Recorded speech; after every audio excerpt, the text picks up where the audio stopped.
So the thing is now that we know how to reduce the error and converse it on a thing, but still we have no idea, like in programming, if I have to reduce the loss, then if I'm starting from here, then there, again going back, you don't know where the minima is. But in gradient descent, what we do is we come here, there, then as soon as we reach the minima, we start to take small steps, and not we as in we like literally doing it, but the algorithm will automatically do it. And now we have a machine so high that yes, it's faster as well. So how we are doing this, the question is that. So today we are learning about an algorithm that is gradient descent. So what's the gradient descent? First thing, if you have like a good idea about machine learning, then we have one thing called hill climbing algorithms, where we are maximizing the gains, like how much gain we have. Like we have the gradient descent, it's like we have to come back from the hill, so we are just coming back, not going up. So we are not increasing, this is like increase or maximize the gain.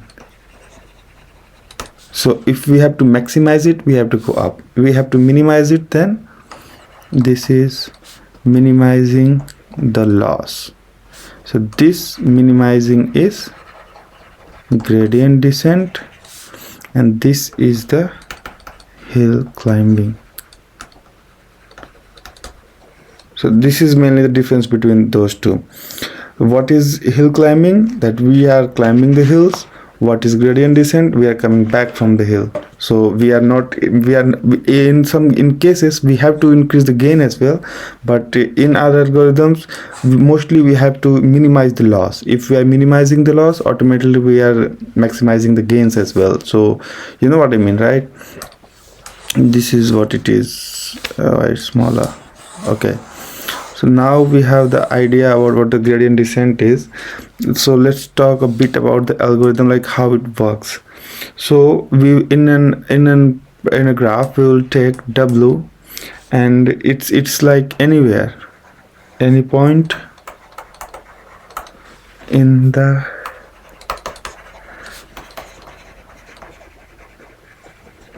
parameter space. So now we have taken any point. Now what we will do, while not converged in the sense, this is how it is, while we are not getting the minimum point. Okay, so what we will do for each Wi in W, do, now this is the main part of this algorithm. Wi is not here, but you see here, you will see it's below the for loop. Yeah, Wi gives Wi minus alpha partial derivative. We will do that, I will tell you how we will do it, but yeah. So this is what we have to do to minimize our loss, and this is what like I have said earlier as well. So this is how we will minimize the loss. Now here, this alpha is the step size. Okay, and since this is a step size, so this is not a part of our any data sets on anywhere, so this we will call it a hyperparameters. If you know what the definition of hyperparameter, so those which are in the algorithm but not a part of our data sets, we'll know it as a hyperparameters. These are the parameters, but this is not in our data set, and this we are not taking from the data sets and not concluding anything from there. We are just adding it from outside so that our algorithm works very good.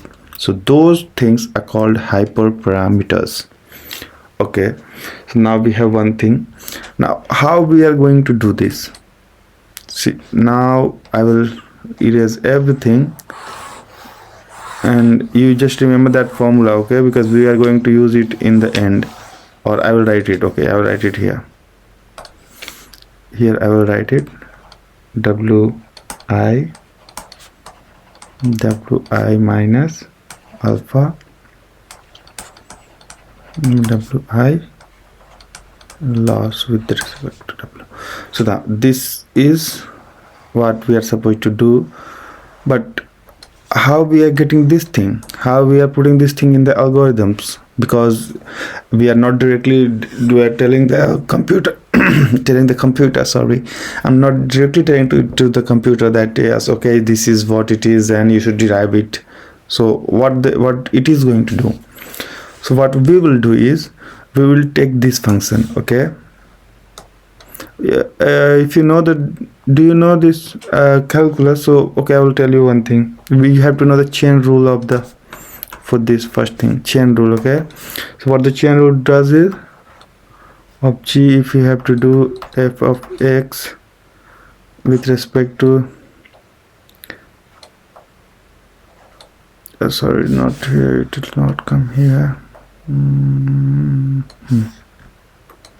Respect to dou of x, it will give us g dash f of x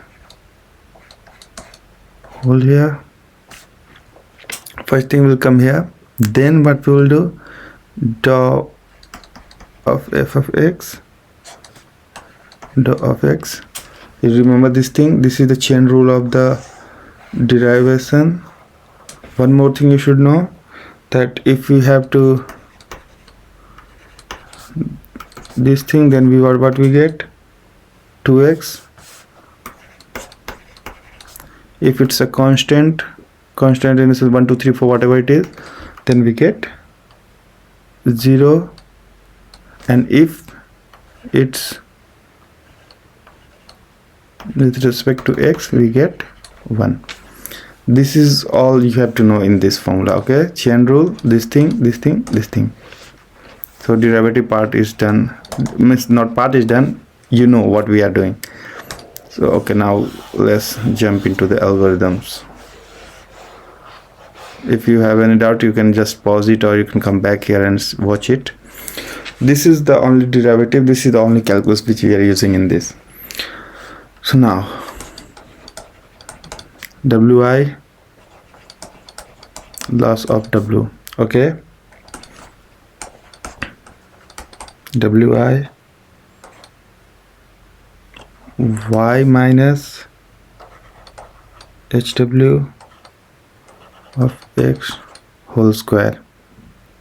This is the loss function. Okay, now in the last, like in just 10 seconds before I said you, the derivative formula is 2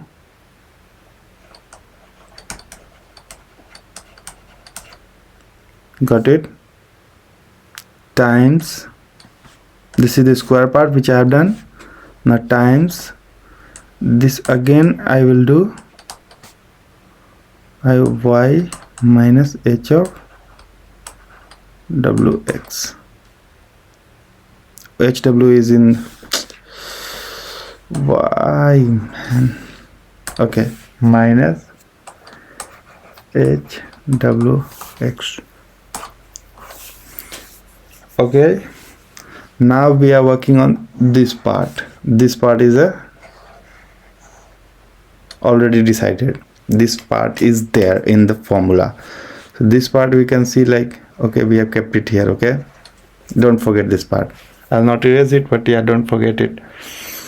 So this, if you'll expand it, it will look something like of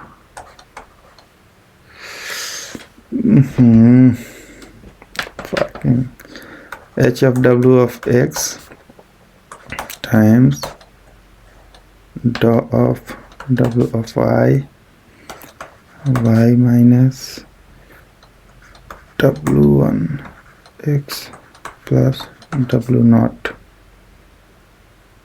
Okay, yeah, so yes, so this is how it will look at this part. I have expanded it. Now we are just one step closer to get our algorithm working. First we will derive it with the help of w1, then w0. Let's start with w0. Dou upon dou w0 loss of w, like this thing, to y minus hw of x. Let's do it with the w0. Y minus w1 of x. So what will happen here? This thing 0, this thing, what will happen? This thing, what we will get? What are we going to, oh, this is in the bracket here. What are we going to get? Any idea? This is the minus here, this is 1 here. This minus will come here. So if we will do this, loss of w, okay, equal to minus 2 y minus hw of x. This is what we have got. This is the loss function which we have got for w0. For w1, if you will see, let's remove this part and write it here. This w1, okay, here we will write w1, y minus w1 of x plus w0. What will happen? 0, 0, this thing is there, so now it's just x, not 1x, sorry, this is just x. So what we'll get here? Any idea? This was in plus, right? Don't this I wrote for the w0, not for everything. So this is plus here. Now what we'll get here? Any idea? w1, sorry,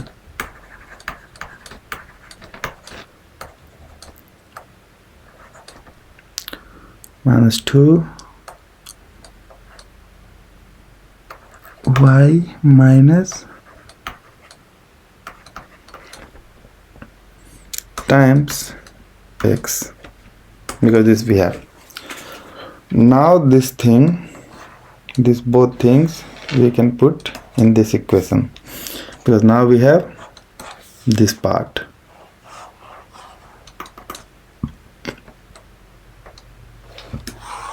How will that look?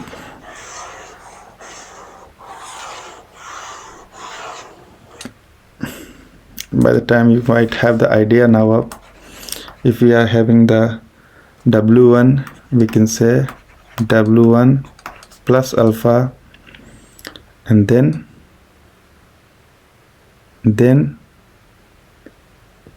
what? Y minus hw of x times x. So where's 2 now? See, in the algorithm now we don't have 2 over here. What happens to the 2? So the 2 we have considered, if it's an hyperparameter, so this is also an hyperparameter. So whenever I will use the hyperparameter, I can divide 2, I can use 2, I can do whatever with that thing, because it's already in hyperparameter, it's constant, we can use whatever we want. So we can remove the 2 as well. Why? To have some things extra in our algorithm. So that's why we have removed 2. So now our algorithm looks something descent, and now we can give it to computers, and of course they will have to work. So this is how what it is. W naught will look something like W naught plus alpha y minus HW of x. This is the formula which we are been like getting. And yes, these updates are like good as well, because if h of wx, if this is too much larger than the y, then reduce w naught a bit. We have to reduce it, because then we will like go out, because y is our output, this is our output, so we can't go more than that. We can reduce there. Now in this also there are two types. There is one called batch gradient descent, batch gradient descent, and one is stochastic gradient descent. Now batch gradient descent is an univariate linear regression, and now the loss surface is convex, which means that there is no local minima to get stuck in, and convergence to the global minimum is guaranteed, but maybe very slow. We have to sum over n training examples for every step, and there may be many steps. The problem is compound in n in larger than the processor's memory. Now is it making sense to you? Let me do one thing more over here. If it maybe it can make sense. This we are adding, okay? So every step we are like, for every examples we have to do like that, and a step for every step we call in machine learning, we call that epoch for every steps, okay? Now another version, so the batch gradient descent, as I have said, it's very slow. So stochastic, that's the best one, because we will randomly select some portions from that batch, and then we will use that and we will go. What's the issue with the stochastic is we will take mini batches, like small batches from there. So suppose there are 10,000 examples, then we can, and we are using mini batch of 100, then we are reduced by 10. We have increased our speed by 10, so that's good for us. And in some in some CPU architectures, if you see, there are like parallel programmings. So if we are using n, so we have just got once we have to do, so we have reduced very less time. So that's the reason. And if we are getting the new data, we can be adding new data as well in the stochastic gradient descent, and it will remember what had happened. So this is also known as the online gradient descent. The reason being, it will take new data as well and learn the data as well. Remember the data as well, sorry. Remember the data. Of course, it does not works more on like the linear regression. In linear regression, it doesn't work very well, but yeah, in other cases, in most it works very well, but it's already linear function, so why to use these everything? But yeah, in all the other cases, this is far more better, converges quickly, very quick. So yeah, this was all about gradient descent. We'll see you